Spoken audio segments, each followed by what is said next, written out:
நீங்கள் இணைந்திருப்பது உதயன் வலையொலியின் மதிய நேர பிரதான செய்திகளுடன்.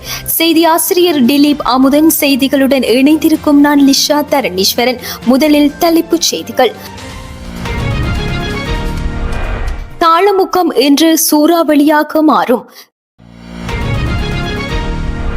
தீவுகளுக்கான கடல் போக்குவரத்துக்கு இன்றும் தடை. இடர் முகாமைத்துவத்துக்காக முப்படையினர் தயார் நிலையில்.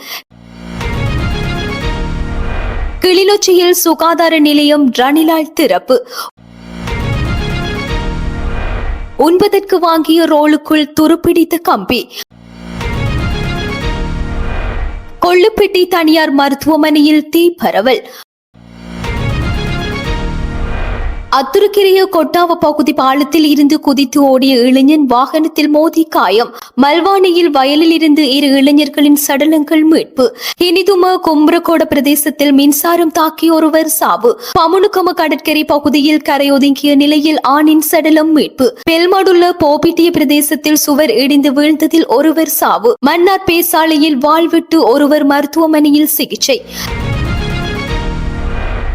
கண்காணிப்பு வளையத்துக்குள் ஸ்ரீலங்கா வைத்திருக்க பைடனிடம் கோரிக்கை.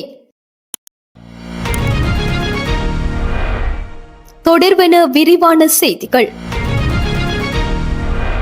வங்களா விரிகுடாவில் நிலவும் தாளமுக்கம் என்று சூறாவளியாக வலுவடையக்கூடும் என வளிமண்டலவியல் பணிமனை எதிர்வு கூறியுள்ளது. எனவே மறு அறிவித்தல் வரை வங்களா விரிகுடா மற்றும் அரபிய பிராந்தியங்களுக்கு செல்வதை தவிர்க்குமாறு வளிமண்டலவியல் பணிமனையால் கடற்தொழிலாளர்களுக்கும் கடல்சார் ஊழியர்களுக்கும் அறிவுறுத்தப்பட்டுள்ளது. இந்த 2 கடல் பிராந்தியங்களிலும் மணித்தியாலத்துக்கு 80 கிலோமீட்டர் வேகத்தில் காற்று வீசக்கூடும் என வளிமண்டலவியல் பணிமனை எச்சரிக்கை விடுத்துள்ளது.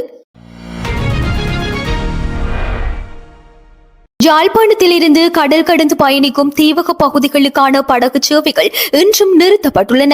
நெடுந்தீவு, அனலைத்தீவு, எழுவை தீவுகளுக்கான கடல் போக்குவரத்து மோசமான காலநிலையால் தடைப்பட்டுள்ளதாக இடர் முகாமைத்துவ நிலையத்தின் பிரதி பணிப்பாளர் TN சூரியராஜா தெரிவித்துள்ளார். இவ்வாறாக வளிமண்டலவியல் பணிமனையால் வெளியிடப்பட்ட அறிக்கையின்படி தென்மேற்கு வங்கக்கடலில் உருவாகிய குறைந்த காற்றழுத்த தாழ்வு மண்டலமானது வலுப்பெற்று காலை 5:30 மணியளவில் 15 பாகை வடக்கு நோக்கி 84.4 பாகை கிழக்குக்கு அருகில் மையம் கொண்டுள்ளதுடன் இது தொடர்ந்து வடகிழக்கு திசையில் நகர்ந்து கிழக்கு மத்திய வங்கக்கடலில் ஒரு சூறாவளி புயலாக குவிய வாய்ப்புள்ளதுடன் அதன் பிறகு அது வடக்கு நோக்கி நகர்ந்து தீவிர புயலாக அதே பகுதியில் தீவிரமடையும்.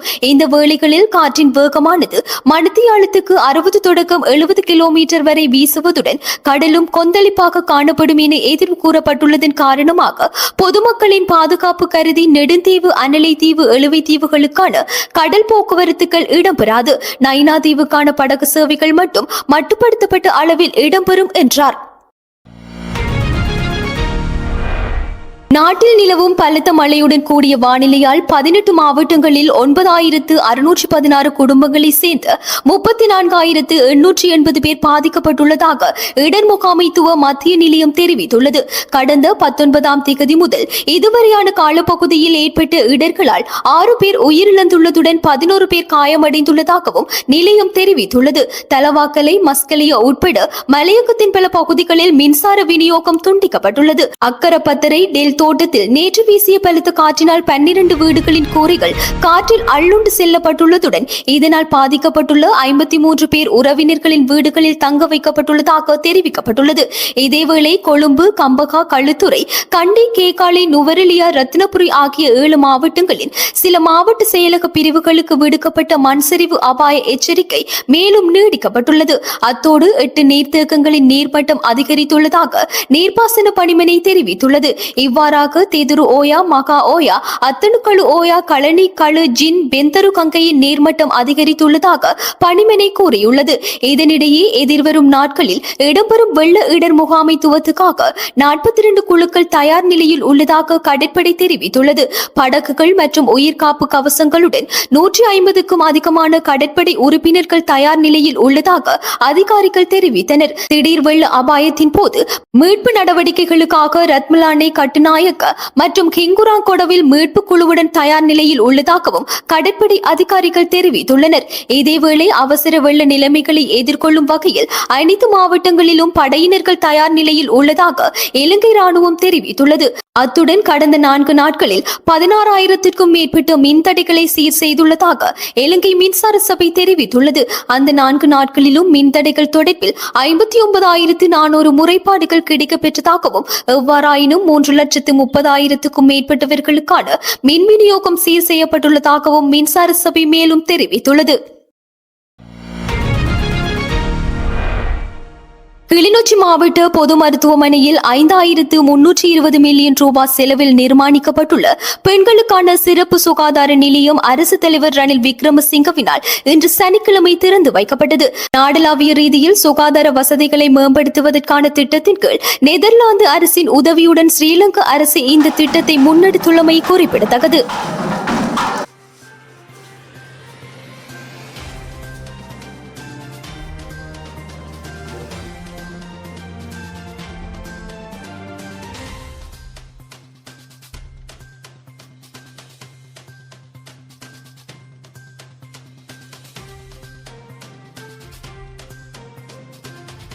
ආණ්ඩුකාරතුමිය සඳහන් කර පරිදි මේ සියල්ලම අද මෙතන සහභාගි වෙන්නේ 2015-19 යහපාල ආණ්ඩුව යටතේ ආරම්භ කරපු මේ වැඩසටහන් විවෘත කරන්න.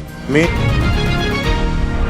தெல்லிப்பளை சுகாதார மருத்துவ அதிகாரி பிரிவுக்கு உட்பட்ட பகுதியில் உள்ள வெதுப்பகத்தில் வாங்கிய ரோலுக்குள் சுமார் 4 அங்குலம் அளவிலான துருப்பிடித்த கம்பி காணப்பட்ட சம்பவம் அதிர்ச்சியை ஏற்படுத்தியுள்ளது.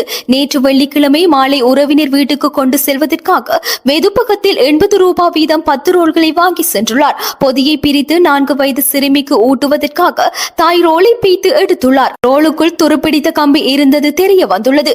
இது தொடர்பான படங்களை வெதுப்பகத்தில் ரோலை கொள்ளளவு செய்த நபர் சமூக வலைதளங்களில் பதிவேற்றியுள்ளார். அத்துடன் தெல்லிப்பளை சுகாதார மருத்துவ பிரிவுக்கு உட்பட்ட இடங்களில் இவ்வாறான உணவக சீர்கேட்டு சம்பவங்கள் அண்மை காலமாக தொடர்ச்சியாக இடம்பெற்று வருவது குறித்து பொதுமக்கள் விசனம் வெளியிட்டு வருகின்றமை குறிப்பிடத்தக்கது.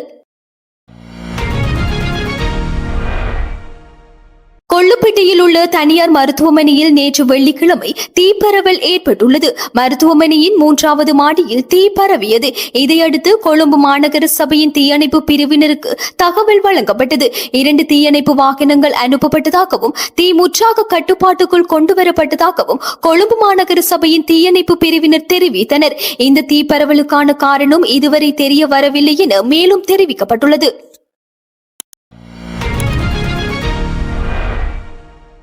தெற்கு அதிவேக வீதியில் அத்துருக்கிரிய மற்றும் கொட்டாவ பாலத்தில் இருந்து கீழே குதித்த இளைஞன் வாகனத்தில் மோதி படுகாயமடைந்த நிலையில் கோமாகம ஆதார மருத்துவமனையில் சேர்க்கப்பட்டுள்ளதாக அத்துருக்கிரிய போலீசார் தெரிவித்தனர்.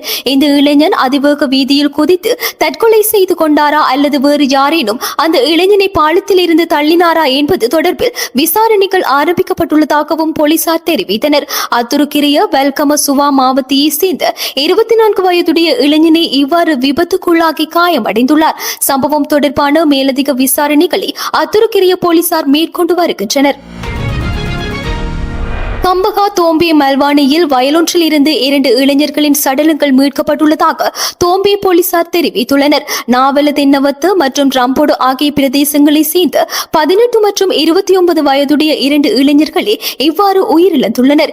இவர்கள் இருவரும் கடந்த 22ஆம் தேதி அவர்கள் தங்கியிருக்கும் விடுதியில் இருந்து வெளியே சென்றுள்ள நிலையில் அவர்கள் மீண்டும் திரும்பி வராததால் விடுதியில் இருந்த நபர் ஒருவர் இது தொடர்பில் போலீஸ் நிலையத்தில் முறைப்பாடு செய்துள்ளதாக போலீசார் தெரிவித்தனர். இந்த சம்பவம் தொடர்பான மேலதிக விசாரணைகளை தோம்பே போலீசார் மேற்கொண்டு வருகின்றனர். கினிதும கும்பரே கொடவில் மின்சாரம் தாக்கிய ஒருவர் உயிரிழந்துள்ளதாக கினிதும போலீசார் தெரிவித்தனர். கினிதும கும்பரே கொட ஹபரகடியை சேர்ந்த 34 வயது நபர் ஒருவரே இவ்வாறு உயிரிழந்துள்ளார். இவர் தனது வீட்டில் மின்சாரம் துண்டிக்கப்பட்டிருந்ததால் அயல் வீட்டில் இருந்து மின்சார இணைப்பை பெற்றுக்கொள்ள அங்கு சென்றிருந்த போது இவ்வாறு மின்சாரம் தாக்கி உயிரிழந்துள்ளதாக போலீசார் தெரிவித்தனர். இதனையடுத்து காயமடைந்தவர் மெதுகம மருத்துவமனைக்கு கொண்டு செல்லப்பட்டுள்ள நிலையில் இவர் ஏற்கனவே உயிரிழந்து விட்டதாக மருத்துவர்கள் தெரிவித்துள்ளனர். உயிரிழந்தவரது சடலம் உடற்கூற்று பரிசோதனைக்காக கராப்பட்டிய மருத்துவமனைக்கு அனுப்பி வைக்கப்பட்டுள்ளதாக போலீசார் மேலும் தெரிவித்தனர். இது தொடர்பான மேலதிக விசாரணைகளை கினிதும போலீசார் மேற்கொண்டு வருகின்றனர். பமுடுக்கம போலீஸ் பிரிவுக்கு உட்பட்டு சூரிய மெல்வத்தவில் கடற்கரையில் ஒதுக்கிய நிலையில் ஆணொருவரின் சடலம் நேற்று வெள்ளிக்கிழமை பிற்பகல் மீட்கப்பட்டுள்ளதாக பமுடுக்கம போலீசார் தெரிவித்தனர். உயிரிழந்தவர் தொடர்பான தகவல்கள் எதுவும் இதுவரை கண்டறியப்படாத நிலையில் இவர் 35 முதல் 40 வயது மதிக்கத்தக்கவர் எனவும் சடலம் கொழும்பு வடக்கு போதனா மருத்துவமனையில் வைக்கப்பட்டுள்ளதாகவும் போலீசார் தெரிவித்துள்ளனர். இது தொடர்பான மேலதிக விசாரணைகளை பமுடுக்கம போலீசார் மேற்கொண்டு வருகின்றனர். பெல்மடுள்ள போபிட்டியில் சுவரிடிந்து வீழ்ந்ததில் போபிட்டியவை சேர்ந்த நபர் ஒருவர் உயிரிழந்துள்ளதாக போலீசார் தெரிவித்தனர். விபத்தில் படுகாயமடைந்த நபர் பெல்மடுள்ள மருத்துவமனையில் சேர்க்கப்பட்டதன் பின்னர் உயிரிழந்துள்ளதாக போலீசார் மேலும் தெரிவித்தனர். இது தொடர்பான மேலதிக விசாரணைகளை போலீசார் மேற்கொண்டு வருகின்றனர். மன்னார் பேசாலை போலீஸ் பிரிவுக்கு உட்பட்ட முருகன் கோவிலடி 7ஆம் வட்டாரத்தில் இடம்பெற்ற வாழ்வெட்டு சம்பவத்தில் குடும்ப தலைவர் ஒருவர் பலத்த காயங்களுடன் யாழ்ப்பாண மருத்துவமனையில் சேர்க்கப்பட்டு சிகிச்சை பெற்று வருகின்றார். இந்த சம்பவமானது கடந்த 22ஆம் திகதி புதன்கிழமை இரவு 9 மணியளவில் இடம்பெற்றுள்ளது. வாழ்வெட்டு சம்பவத்தில் காயமடைந்தவர் அதே ஊரை சேர்ந்த 38 வயதுடைய 3 பிள்ளைகளின் தந்தை என தெரிய வருகிறது. சம்பவம் தொடர்பில் பாதிக்கப்பட்ட குடும்பத்தினர் கடந்த 23ஆம் திகதி பேசாலை போலீஸ் நிலையத்தில் முறைப்பாடு செய்துள்ளனர். எனினும் வாழ்வெட்டு சம்பவத்துடன் தொடர்புடைய எவரும் கைது செய்யப்படவில்லை என பாதிக்கப்பட்ட தரப்பினர் தெரிவித்துள்ளனர். மேலும் அன்றைய தினம் வாள், கத்தி, இரும்பு கம்பிகளுடன் 15க்கும் மேற்பட்ட நபர்கள் வந்ததாகவும் வந்தவர்கள் கடும் போதையில் இருந்ததாகவும் தெரிவிக்கப்பட்டது. அத்துடன் வாழ்வெட்டு சம்பவத்துடன் தொடர்புடைய நபர்கள் தொடர்ச்சியாக இவ்வாறான சண்டை சச்சரவுகளில் ஈடுபட்டு வருவதாக குறிப்பிட்டதோடு போலீசார் இவர்களுக்கு எதிராக நடவடிக்கை எடுக்க வேண்டும் என்ற கோரிக்கையையும் முன்வைத்துள்ளனர். இப்பகுதி மக்கள் ஏற்கனவே வாழ்வெட்டு நபர்களுக்கு எதிராக கையெழுத்திட்டு உரிய அதிகாரிகளின் கவனத்துக்கு கொண்டு வந்துள்ளமையும் குறிப்பிடத்தக்கது. மத சிறுபான்மையினருக்கு எதிராக பிக்குகளால் தூண்டப்பட்ட ஒடுக்குமுறைகளை தடுப்பதற்கு ஸ்ரீலங்கா அரசாங்கம் தவறி இருக்கிறது. இதனால் பன்னாட்டு மத சுதந்திரம் தொடர்பான அமெரிக்க ஆணைக்குழு மத சுதந்திரத்துடன் தொடர்புடைய விவகாரத்தில் ஸ்ரீலங்காவை சிறப்பு கண்காணிப்பு பட்டியலில் சேர்க்குமாறு ஜோ பைடன் தலைமையிலான அரசுக்கு பரிந்துரை செய்துள்ளது. 2023ஆம் ஆண்டில் பன்னாட்டு நாடுகளின் மத சுதந்திர போக்கு எத்தகைய மட்டத்தில் காணப்பட்டது? அந்த நாடுகளின் மத சுதந்திர நிலவரம் தொடர்பில் அமெரிக்க அரசாங்கம் முன்னெடுக்க வேண்டிய நடவடிக்கைகள் என்ன என்பன உள்ளடங்கலாக மத சுதந்திரம் தொடர்பிலான விரிவான தகவல்களை உள்ளடக்கிய 102 பக்க வருடாந்த அறிக்கையை மத சுதந்திரம் தொடர்பான அமெரிக்க ஆணைக்குழு வெளியிட்டுள்ளது. அதிலேயே இவ்வாறான பரிந்துரையை முன்வைத்துள்ளது.